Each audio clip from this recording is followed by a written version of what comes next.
Absolument. Alors, ce qu'on va faire, ce que j'aimerais vous présenter aujourd'hui, c'est une mise à jour ministérielle, des projets d'infrastructure, quelques indicateurs, des partages en lien avec l'Institut de recherche, des recrutements, des cadres supérieurs récemment, quelques prix et reconnaissances et CUSUM dans la nouvelle. So in terms of ministry-related updates, in terms of Santé Québec, I'm sure many, if not all of you, have seen that there's been a nomination of the PDG of Santé Québec, who is Geneviève Biron, and there's been a COO that's been named as well, Frédéric Abergel, that until his nomination was the PDG of the CHUM. So there was a full-day meeting between them, the sous-ministre, and all the PDGs of the province this week. And there's going to be a transition plan, both in terms of Santé Québec's coming into application, as well as the changes that each établissement has to put in place leading up to and being implemented when Santé Québec comes into action. We're hoping that each établissement receives what's called a cahier de charge. It's kind of like a roadmap to those required changes by law before the summer to be able to plan those with the respective teams. Next slide. Aussi, nous avons eu une visite et de l'hôpital général et de l'hôpital Royal Victoria, le comité STAT ministériel, qui est un suivi qui est récurrent en termes de nos urgences, mais aussi la fluidité hospitalière. On nous a dit que, bien sûr, ils voient nos durées moyennes de séjour, mais également, ils ont soulevé plusieurs bons coups que nous avons mis en place depuis leur dernière visite, notamment à l'hôpital de jour, notamment les plans précoces de congés, entre autres, et le rapport officiel sera soumis dans les prochaines semaines avec d'autres éléments d'observation et d'autres pistes d'amélioration potentielles et avec également les bons coups qui ont été soulevés.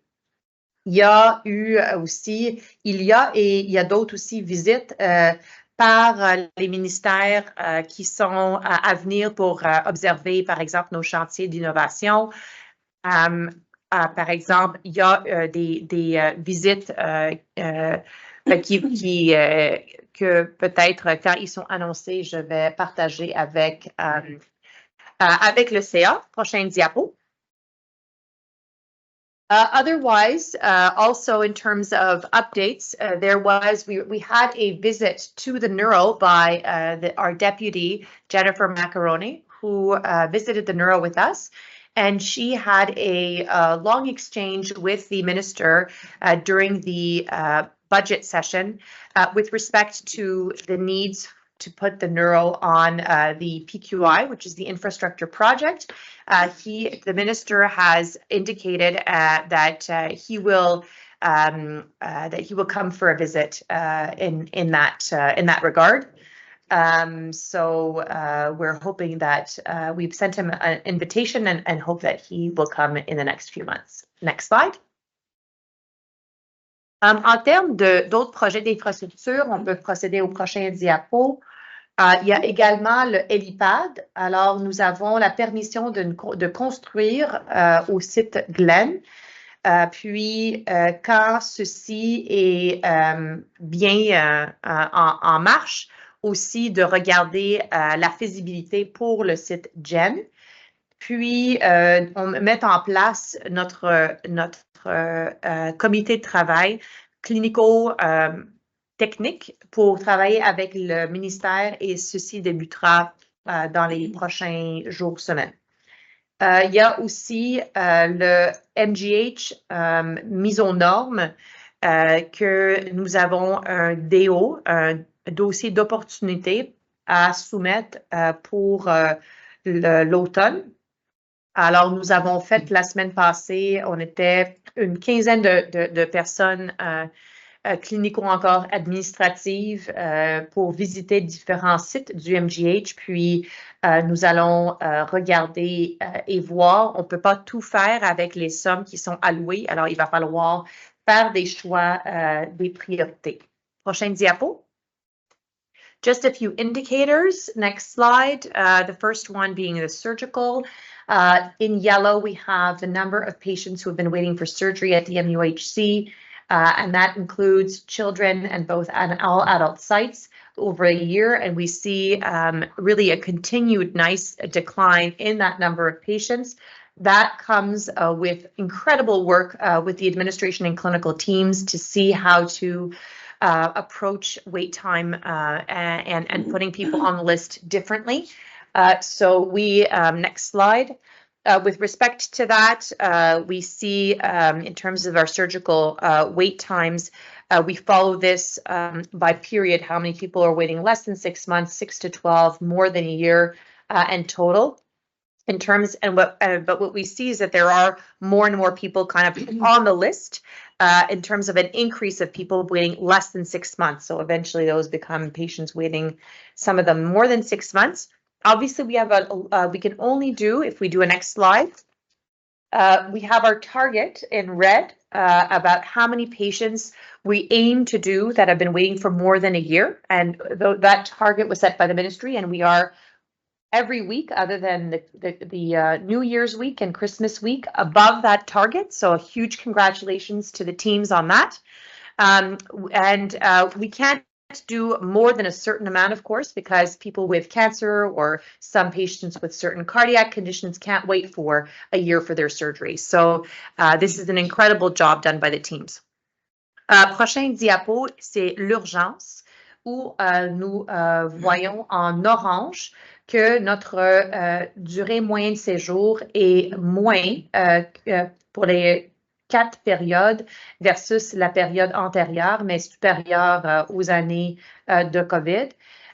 On voit une légère diminution d'une vingtaine de minutes, mais avec beaucoup de patients, on trouve que, et avec plus de volume que l'année passée pour nous donner ça, nous espérons que c'est vraiment l'effet une multitude de différents projets qui s'attaquent à la santé hospitalière. Nous avons, comme j'ai mentionné avec l'équipe STAT, il y en a d'autres qui sont vraiment au début, qu'on pense vont être rodés avec un effet plus large et on a d'autres projets qui vont débuter également.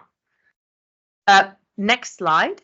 Here we have our percentage of beds occupied by NSA. If we remember, that is our patients who have finished their active care but are still waiting discharge. There has been a decrease in the past couple of months in terms of a percentage of our patients that are occupying NSA beds, which is great because it gives us more capacity to bring up patients from the emerge as well as to do our operations. And that is associated with opening in the community of beds in rehabilitation centers as well as some CHSLDs. We hope that this number continues to go down in order for us to be able to treat our patients better. Prochaine diapo.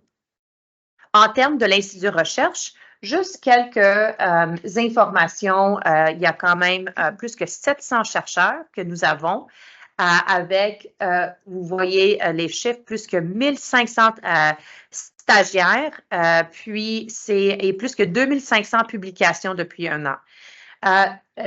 Les différentes façons, plusieurs différentes façons d'évaluer la puissance et le poids de l'Institut.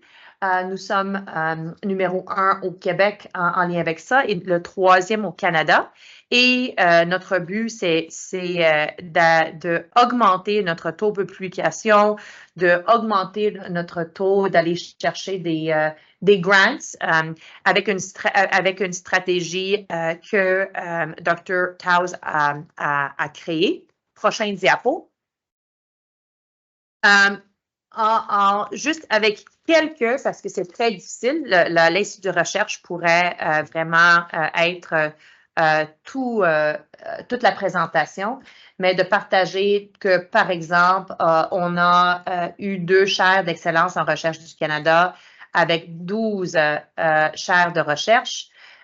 Vous voyez là des subventions multicentriques qui sont à plus que 10 millions de dollars. Alors, vraiment, en termes de, vous voyez en bas que le nombre et le chiffre en termes de subventions est en croissance. Alors, je dois souligner le leadership de Dr. Taus dans l'Institut de recherche.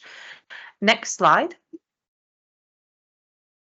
If we look at now in terms of senior management recruiting, we've had some really exciting appointments in this to announce. Dr. Tanya DiGenova was named as Associate Director of Professional Services at the Montreal Children's Site. She comes with really a great knowledge in terms of quality and performance improvement, and congratulate her on starting. Also congratulate Caroline Dubé for being named as Associate Director General during a post that she's had as interim for the past few months, as well as our new Chief of Child and Adolescent Psychiatry, Dr. Brizan. So congratulations to all and looking forward to working with you. Next slide. Nous avons également un recrutement d'autres postes de cadre supérieur qui sont en train de se faire. Comme on sait, Mme Alfonso prend sa retraite au mois de juin. Et à cause de ça, nous sommes en train de regarder la nomination d'un PDG pour la remplacer et également un directeur adjoint dans le volet TI en stratégie numérique, valorisation de données et AI. Prochain diapo. Just to share, again, these are never, we never are able to share with you all of the wonderful awards that our professionals get, but to share some of them with you, Dr. Gilbert was a recipient for the best paper published in gynecologic oncology in 2003. Dr. Gabriela Gobi was elected as the new president of the International College of Neuropsychopharmacology, and really historic in terms of its first female president. So congratulations. Next slide. Dr. Patel was the recipient of the Irma Levasseur Award from the FMSQ as an exceptional, inspiring female physician that was inspiring in terms of improving access. So congratulations, Dr. Patel. And also congratulations to Mr. Pierre-Marc Legris that we see here with his team. Their team is we're finalists for the Prix d'Excellence du Réseau du Ministère for the Sustainable Development category. The award ceremony is later this month, so fingers crossed for Pierre-Marc and his team. And you'll hear more actually about sustainable development. He's here to present that. Next slide.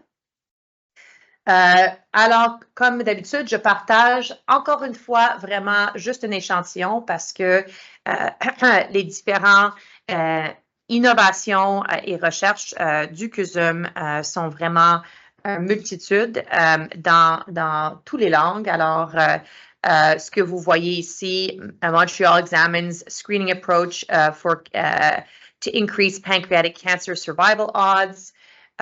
Nous avons une patiente qui a été traitée par un hépatologue qui est en deuxième. We have at the Neuro a genetic gene therapy study starting for frontotemporal dementia. We have as well a patient that's been living for a very long time with a kidney transplant that was shared as well. So, lots of lots of very interesting clinical and research elements that are going on at the MUHC, as always. I believe that is my last slide. Je passe maintenant la parole à Monsieur Creit pour la suite. Merci, Dr. Opatroni. Y a-t-il des questions sur la présentation de Dr. Opatroni? Non? Alors, merci. Maintenant, c'est Bianna. Une présentation justement sur le Sustainable Development, le développement durable. Bonjour. Merci d'être venu. Merci de me donner l'opportunité de parler de développement durable au CUSUM. Je suis directeur des services techniques au CUSUM et parmi mes responsabilités, j'ai le développement durable. Prochaine diapo, s'il vous plaît. So I will present today what the MUHC is doing for sustainable development. So we'll talk a bit about the context, what's going on right now, some highlights of 2023-2024. Also, I'll discuss about new criteria by the Ministry of Health and Accreditation Canada regarding sustainability, and also talk about what's coming up and what are the next steps in regards of sustainability. Donc, pour commencer avec une petite mise en contexte, en fait, le développement durable, on a la définition ici. En fait, le développement durable, ça s'appuie sur une vision à long terme et ça concerne les dimensions environnementales, évidemment, mais aussi les dimensions sociales et économiques. Prochaine diapo. So, this is taken from the Harvard Business School. So, benefits of sustainable development are there's a lot of benefits. So it drives internal innovation, improve environmental risks. It attracts and retains employees, expands audience reach, builds brand loyalty, and reduces production costs, and garners, of course, positive publicity, and it serves as a market differentiator. En fait, encore là, pour donner une petite mise en contexte de l'impact de l'empreinte environnementale du réseau de la santé, les données suggèrent que de façon mondiale, le réseau de la santé est responsable entre 4,4 et 5,2 des émissions globales de gaz à effet de serre. Donc, c'est assez significatif. Au niveau du système de santé canadien, on parle de 4,6 des émissions qui sont reliées au système de santé. Donc, les émissions proviennent principalement de l'éclairage, la climatisation, le chauffage, la consommation d'articles médicaux à usage unique, comme les seringues. Évidemment, il y a le transport dans la chaîne d'approvisionnement qui compte pour beaucoup dans nos émissions de gaz à effet de serre. One hospital bed is roughly equivalent to the carbon footprint of 5 Canadian households, so it's quite significant. And if global healthcare was a country, it would be the 5th largest emitter among countries. Donc, vraiment, on peut prendre connaissance de l'impact environnemental du réseau de la santé, non seulement au Canada, mais partout dans le monde. Donc, je pense que ces chiffres-là sont assez parlants et ça démontre qu'on doit prendre action. Donc, la façon qu'on va catégoriser nos émissions de gaz à effet de serre dans le réseau de la santé, c'est de 3 façons. So, Scope 1 is the things we do. Donc, c'est les émissions directement provenant des activités de l'hôpital. Scope 2 is more related to the consumption of energy. So it's the things we burn. And Scope 3, which is the scope that is the most difficult to quantify, it's all things related to purchasing and the things we buy. Donc, la production de ce qu'on consomme à l'hôpital, l'énergie consommée par les usines, la chaîne d'approvisionnement et tout le transport va effectivement compter dans nos émissions de gaz à effet de serre. Et comme j'ai mentionné, c'est peut-être la catégorie qui est la plus difficile à bien définir et à bien quantifier. Prochaine diapo. So, at the MUHC, what are we doing about sustainable development right now?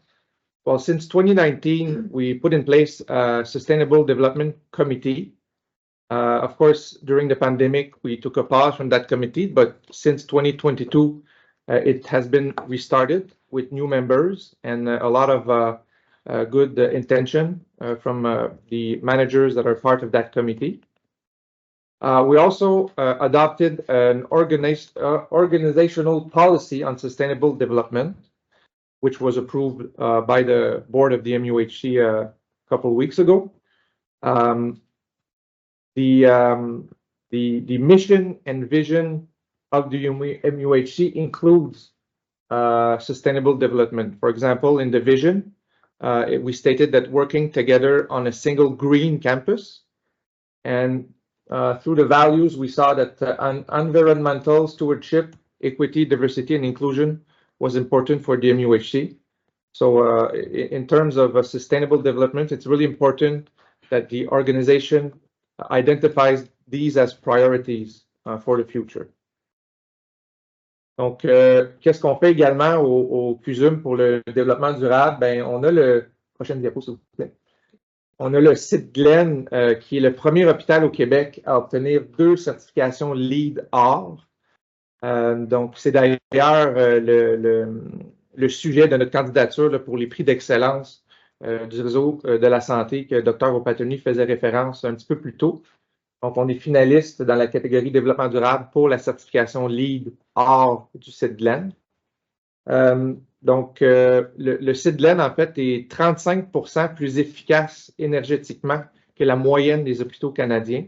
Donc, déjà, on a un impact sur notre empreinte carbone par l'efficacité énergétique du bâtiment. On a également des équipements et des processus qui nous permettent d'économiser l'eau potable au site Glen. Donc, on économise l'équivalent de 650 piscines olympiques de façon annuellement grâce à nos installations à travers le site Glen. Also, the Glen site is very accessible by public transport. We have a lot of bicycle parking to help employees come in different ways of transportation. Also, the site has 79 charging stations for electric cars, which is one of the most stations in the hospital in Quebec right now. Prochaine diapo. Donc, d'autres choses qui se passent au CUSUM en ce moment. Donc, évidemment, malgré qu'on a quand même beaucoup de place à l'amélioration au niveau, au niveau du recyclage, on effectue quand même le recyclage de papier, carton, canettes et bouteilles de plastique sur certains de nos sites. On récupère les masques chirurgicaux sur l'ensemble de nos sites, évidemment les produits dangereux et métaux. On a également un programme de contenants réutilisables pour les objets piquants tranchants.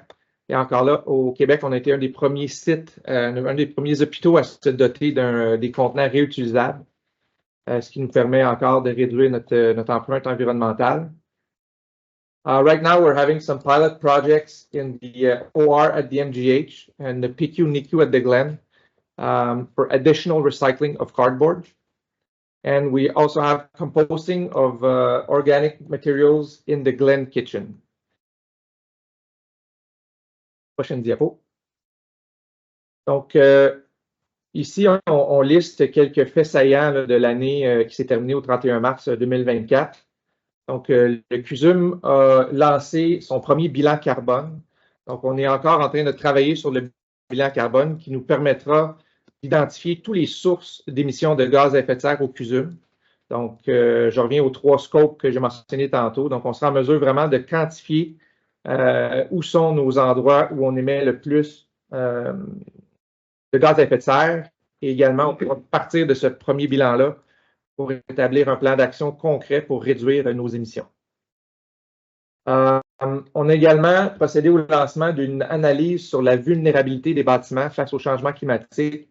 Donc, ces études-là nous permettront de mieux penser les améliorations qu'on fera dans nos bâtiments pour le futur.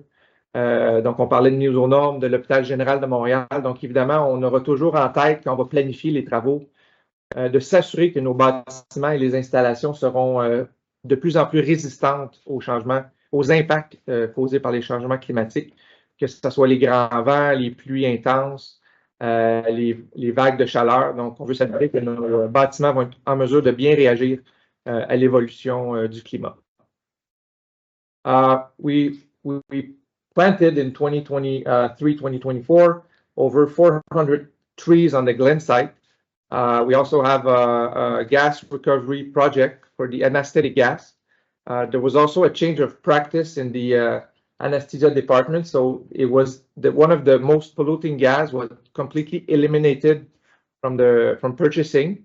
So it might not seem very significant, but the pollution caused by anesthetic gas is quite high. So right now we're still in the pilot project of recovering these anesthetic gas. And in a second phase, we might even be able to reuse them. So it would allow us to save a bit on purchasing and reuse the anesthetic gas.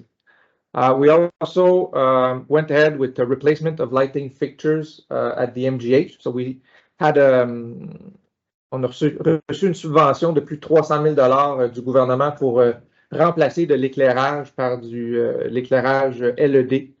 Donc, ça nous permet d'économiser environ 125 000 sur notre facture d'électricité de façon annuelle.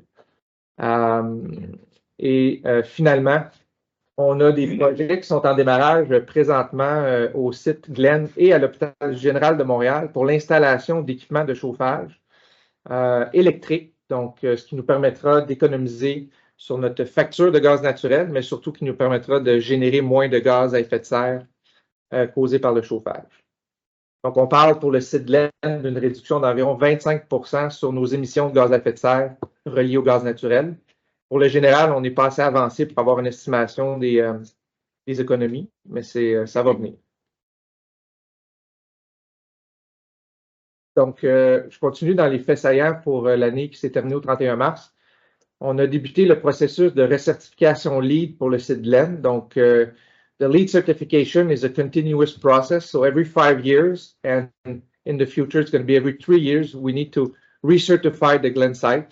And this process is ongoing, and we're very confident that we're going to maintain the gold LEED certification for the Glen site for the years to come.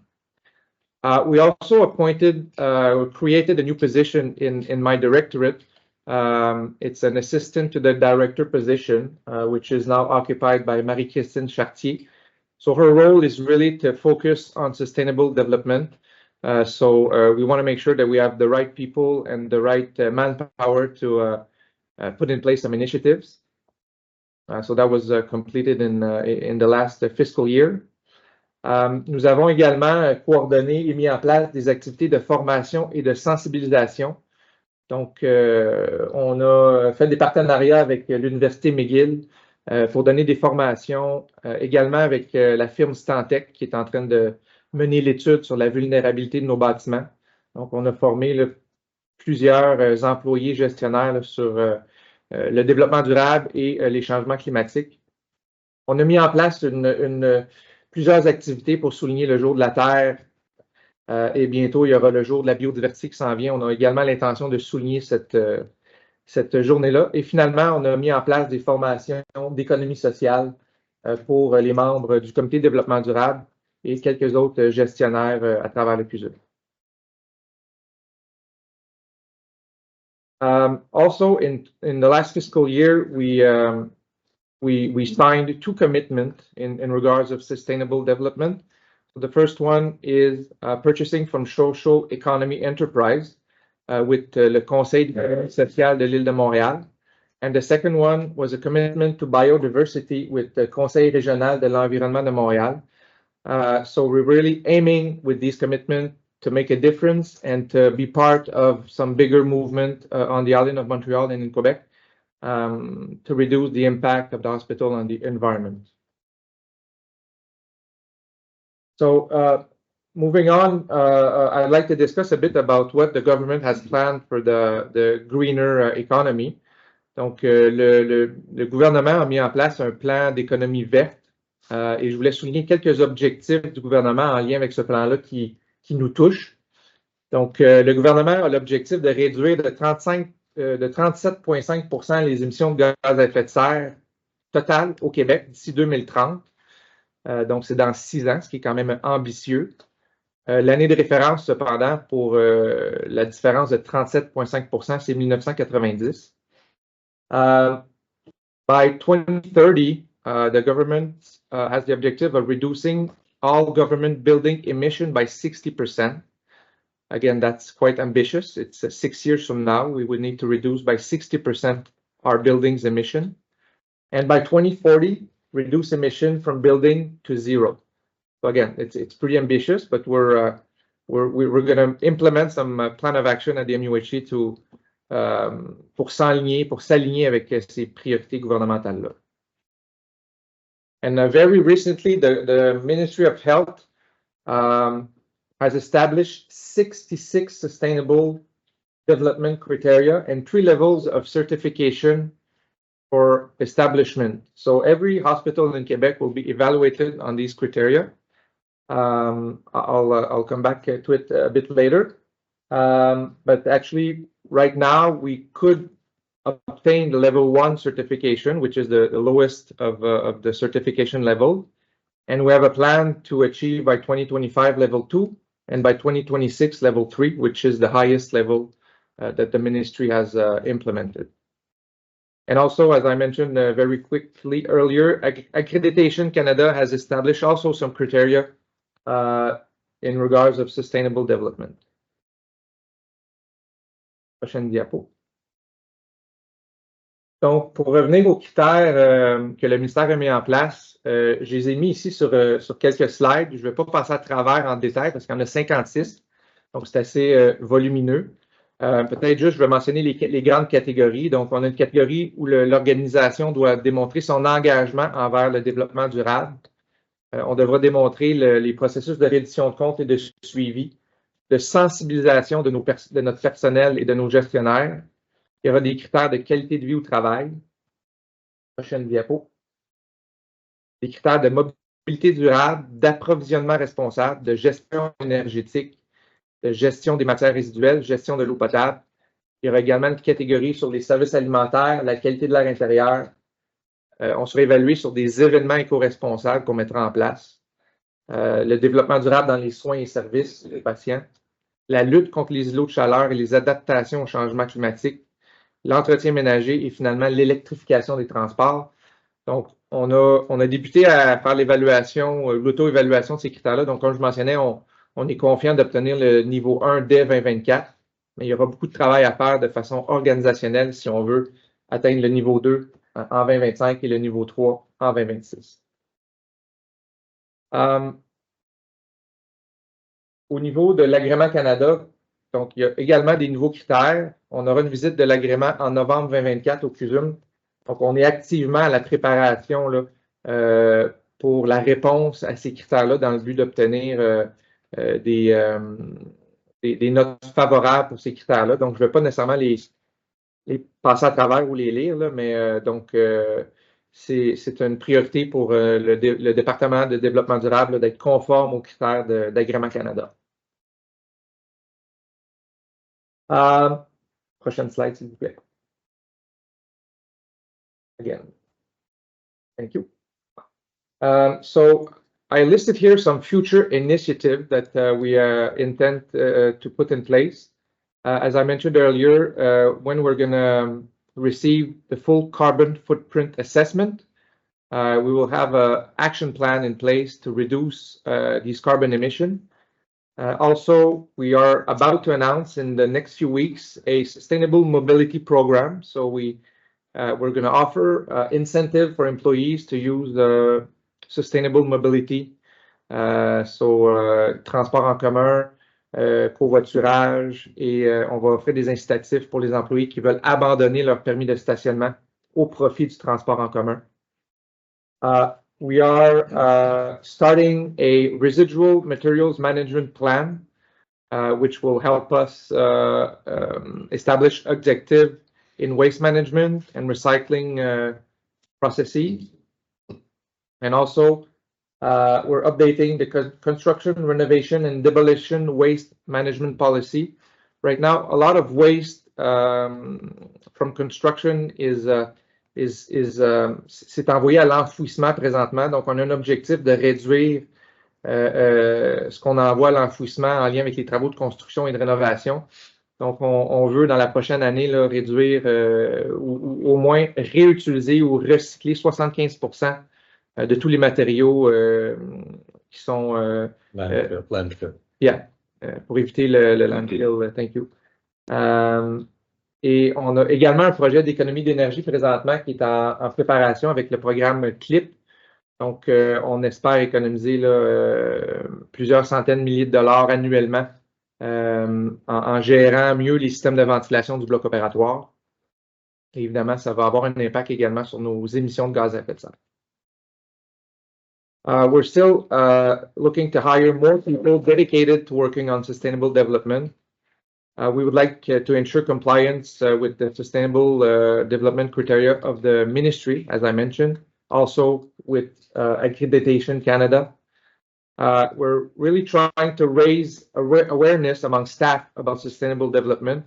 What we notice is that a lot of good things are happening, but sometimes the message doesn't go all the way to the employees. So we're really trying to have a communication plan and raising awareness on the impact that we have on the environment and what we're doing to reduce that impact.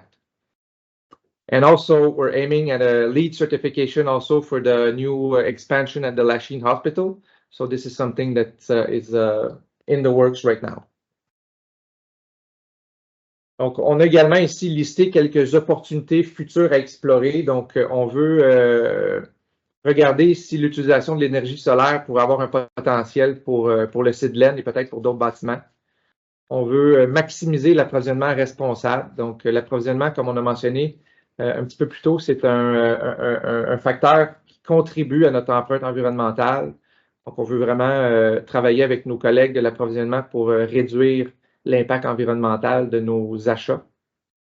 On veut revoir les pratiques afin de réduire la consommation et le gaspillage. Ça, c'est across the board. So, in clinical sectors, in pharmacy. So, we're going to work with the clinician and the personnel of the hospital to reduce waste. We're starting a evaluation of a new project to do some on-site sterilization of biomedical waste. So right now, all the biomedical waste is sent out externally to be decontaminated. So of course, that's a lot of transport. So it's a weight on our carbon emission. So we're trying to get some equipment on site to sterilize these waste to reduce the cost and also reduce the carbon footprint.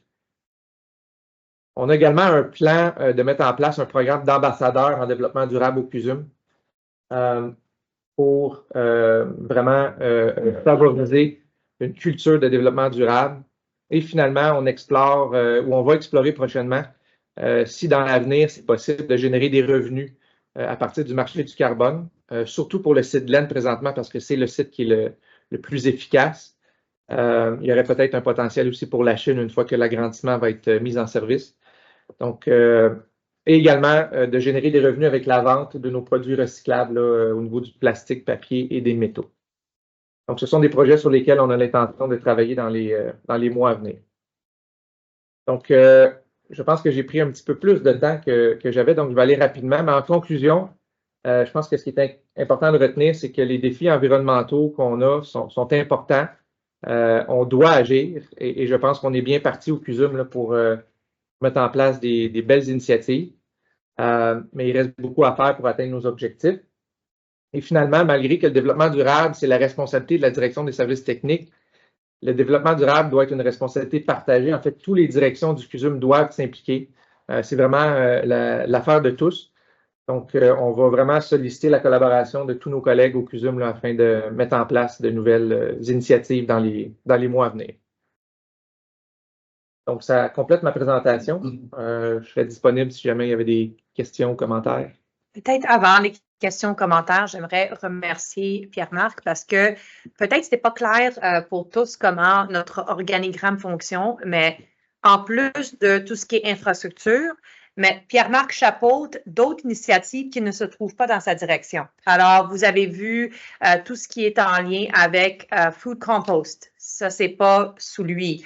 Les gaz anesthésiques, la logistique. Alors, c'est quand même, je remercie Pierre-Marc parce qu'il y a vraiment des choses qui touchent clinique, logistique, etc. Et vraiment, chapeau pour vraiment voir comment organiser tous ces différents éléments-là.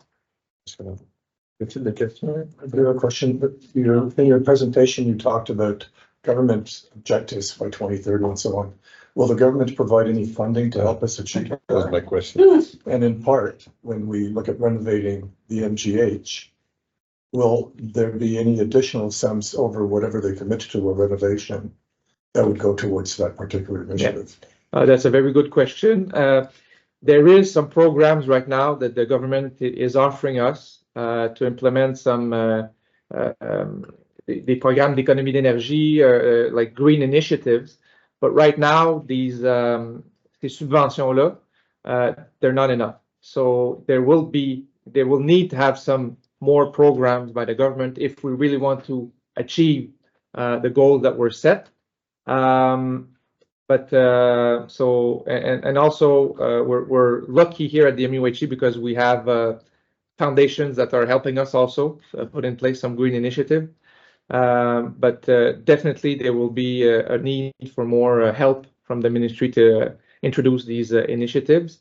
As for le projet de mise aux normes at the Montreal General, right now there is no additional funds for implementing more efficient equipment or efficient processes. But definitely in the more we advance the design of the project, it's something that we're gonna try and get some more financing to implement some greener equipment. Yeah. D'autres questions, commentaires? Moi, je dirais que c'est très impressionnant qu'est-ce que vous faites. Félicitations. Thank you. C'est clair que vous avez une approche très sérieuse à cette question. C'est dommage que le gouvernement n'est pas là pour t'appuyer, malgré qu'il te donne des objectifs. Je serais curieux de savoir comment est-ce qu'on se situe. J'ai l'impression, quand je t'écoute, qu'on est en avance par rapport à d'autres CHU au Québec. Les gaz d'anesthésie, on était un des premiers à les retirer. D'ailleurs, là, maintenant que tout le monde est en train d'embarquer là-dedans, pas les retirer, le retirer, parce que c'est un des agents qu'on a spécifiquement, cliniquement dit, celui-là, il cause 10 fois plus de problèmes. OK. Là, tous les autres hôpitaux sont en train de suivre pour celui-là, mais on se fait dire, par contre, bon, là, il va y avoir un surplus de ces gaz-là qu'on arrête d'utiliser temporairement, mais il y a des moyens de les recycler et de les repurpose. Mais je pense que la question est plus large en termes de globalement, en termes de Pierre-Marc. Je dirais que dans certains domaines ou certains projets, on est en avance. De façon globale, je ne dirais pas qu'on est en avance sur les autres établissements. On n'est certainement pas les derniers en liste. Puis depuis les 2 dernières années, il y a vraiment une volonté au CUSUM de faire une différence. Donc, on est en train de vraiment de se positionner. Puis c'est un peu ça notre objectif. Là, on veut se positionner comme des leaders dans le réseau de la santé au Québec, puis éventuellement peut-être même au Canada et ailleurs. Mais définitivement, de façon globale, je ne dirais pas qu'on est les plus avancés. Il y a des hôpitaux qui ont des équipes de développement durable plus nombreuses que nous et qui ont des choses en place depuis un petit peu plus longtemps. Mais quand même, je pense qu'il faut être fier de ce qu'on fait et qu'est-ce qu'on a accompli dans les derniers mois, dernières années. Puis c'est juste un début. Donc, je pense vraiment qu'on va pouvoir se positionner beaucoup mieux dans les années à venir. Vous avez le droit d'être fier parce que c'est impressionnant. Est-ce que tous les hôpitaux ont à peu près les mêmes défis, j'imagine? Est-ce qu'il y a une complicité entre les CHU pour faire des choses ensemble ou essayer de partager les succès? Absolument. En fait, oui, les établissements ont pas mal les mêmes défis. C'est sûr que nous, on est quand même relativement chanceux d'avoir un bâtiment très efficace au niveau énergétique, là, puis récent comme le Glen. Malgré ça, au niveau opérationnel, tous les hôpitaux vivent les mêmes défis, les mêmes contraintes budgétaires. Effectivement, on a des communautés de pratique en développement durable, donc on peut partager nos expériences, bénéficier des expériences des autres. Donc, l'idéal, c'est pas de réinventer la roue, mais de s'inspirer un peu de ce qui se fait ailleurs puis de l'adapter pour le CUSUM. Et même nous, on partage nos expériences, comme André mentionnait pour le projet de gaz anesthésien. Il y a des hôpitaux là, qui s'inspirent un peu de ce que nous, on fait. Fait qu'il y a de plus en plus cette complicité-là entre les organisations là, pour avancer dans le même sens. So I'm happy and I'm impressed with what you're doing, just to repeat, and that you're working together with other hospitals to solve similar problems. Does the private sector act as a partner? I'm thinking about the waste, for instance, that comes. There's a fairly significant amount of plastics and one-time use materials. Are there companies that are specialized in taking that and doing the right thing with it, as opposed to putting them in a landfill? Or is that not a very mature market? Well, from what I know, it's not a very mature market. I was going to say, I'm sure there's some companies who specialize in that, but right now we do not really have these partnerships with these companies. Okay. But definitely it's something I think in the months to come or the years to come, something that we would have advantage of developing these partnerships. But I think it's not at a mature stage now. Awesome. Great. Well, that's excellent. Thank you so much for your presentation. Merci, Bernard, à nouveau. Well done. So we move to Varia. Are there any items that members of the board would wish to raise under Varia? Est-ce qu'il y a des questions sur Varia? S'il n'y a pas de questions sur Varia, on ira directement à la période des questions. Et il n'y a pas beaucoup de questions, mais il y en a quand même. Il y a. Qui s'en occupe? C'est toi? Oui. D'accord. Alors, si vous me permettez. Oui. Alors, nous avons une question de M. Pierre Hurtaud. Alors, en février, sa question, c'est en février 2020, Mme Marguerite Blais a publié un communiqué afin d'offrir aux résidents des milieux de vie qui se rapprochent davantage de ceux qui avaient à domicile. La ministre annonçait l'octroi d'un financement de 5 millions pour la province qui permettra au comité des résidents d'avoir un pouvoir décisionnel dans l'amélioration de l'environnement physique dans les centres d'hébergement de soins de longue durée. La recherche de solutions permet d'améliorer ainsi que les choix de projets choisis devenaient se faire conjointement entre le comité des résidents et des usagers et les dirigeants de l'établissement. Précisons que les travaux à réaliser, les équipements ou le mobilier à acquérir devaient être sous la responsabilité des établissements. Quelles démarches ont été entreprises auprès du comité des résidents de Camille Lefebvre à cet effet? Quelles sommes ont été dépensées dans quel projet? Merci. Alors, la réponse pour ça, premièrement, merci pour votre question, M. Hurtaud.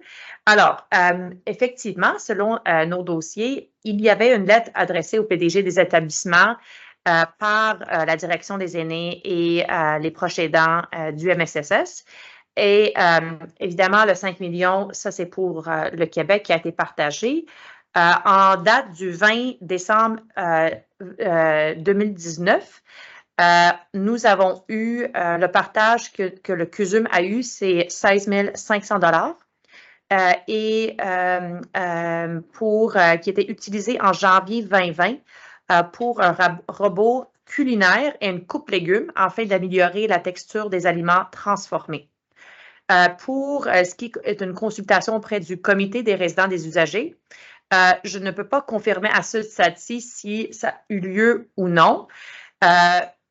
Avec la date, rappelons-nous qu'on était en pandémie et aussi depuis, un nouveau comité des usagers et un nouveau comité des usagers ont été élus. Mais peut-être, il faut voir que nous avons beaucoup moins de CHSLD que les autres, alors le somme en total était pas élevé. À 16 500 et effectivement, il y avait vraiment un achat pour en lien avec une amélioration de l'alimentation. Alors, c'est la seule question que nous avons reçue, M. Creighton. Il y a peut-être des commentaires ou questions sur la question et la réponse? Non? Alors, c'est excellent. Alors, je tiens à dire plus publiquement, le Conseil est vraiment extrêmement content avec le progrès amorcé par notre PDG. On a eu des belles présentations ce matin sur plein de sujets, entre autres de voir l'importance sur l'amélioration des communications avec les patients, que ce soit par téléphone, par texte, par courriel, par notre site web. It's very exciting to hear all the improvements that are being made by our CEO, particularly when it comes to patients and communications with patients now through our phone and text systems and emails and websites, which has been something that has been a difficult objective to achieve, but a lot of progress is being made, and it's very exciting. Also, in reductions in the number of patients who have been waiting over a year for surgery, that has improved dramatically. The reduction in the number of days for turnaround for lab results, very impressive. And very exciting to see the heliport project start to think about liftoff. Or landing. And eventually landing. Alors, félicitations au PDG pour tous les projets que vous amorcez pour les patients et pour le coût d'énergie que vous apportez au CUSUM. On est ravis que tu sois parmi nous et on vous souhaite bonne continuation. Merci. Vous voyez avec la qualité de mon équipe, comme la présentation de M. Legris maintenant ou de Georgia plus tôt ce matin, que c'est vraiment des travaux d'équipe qui sont forts et motivés. Alors, je suis très choyée d'avoir une équipe tellement forte au CUSUM. You're absolutely right. You can't do it without a team, and you have a great team, and that's where it all starts. It's all about people. Throughout the system, it's all about people. That's why HR is so critical. And it's great that you've got great people and rank and file, and so very exciting. Thank you. Well done.